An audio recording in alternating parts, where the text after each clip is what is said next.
بسم اللہ الرحمن الرحیم۔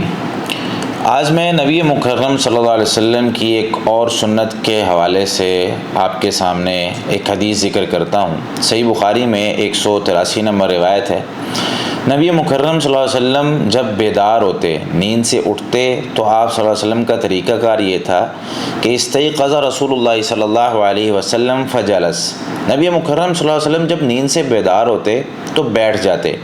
یمسح النوم عن وجہہ بیدہ، آپ صلی اللہ علیہ وسلم اپنے ہاتھ کے ساتھ اپنے چہرے سے نیند کو صاف کر رہے تھے، جھاڑ رہے تھے۔ مطلب اس طریقے سے آپ صلی اللہ علیہ وسلم نے ماتھے پہ، پیشانی پہ اور چہرے پہ اس طریقے سے ہاتھ کو جو ہے وہ لگایا اور صاف کیا، نیند کو جو ہے وہ آپ صلی اللہ علیہ وسلم دور کر رہے تھے۔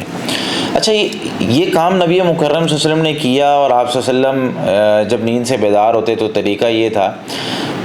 اس پر ہم تو اس لیے عمل کرتے ہیں مسلمان کہ نبی مکرم صلی اللہ علیہ وسلم ایسا کر گئے ہیں، سنت سمجھ کے ہی کرتے ہیں۔ آج سائنس اس چیز پر تحقیق کرتے ہوئے بتا رہی ہے، نیند سے بیدار ہو کر جب بندہ تھوڑی دیر بیٹھ جائے اور اس کے بعد اگر وہ اپنی پیشانی سے اور اپنے چہرے سے اس پر ہاتھ پھیر لے یا کوئی اور چیز جو ہے وہ اس کو لگا لے، تو اس کی جو سستی اور کاہلی ہوتی ہے وہ ختم ہو جاتی ہے، اور اس میں نشاط اور چستی آ جاتی ہے۔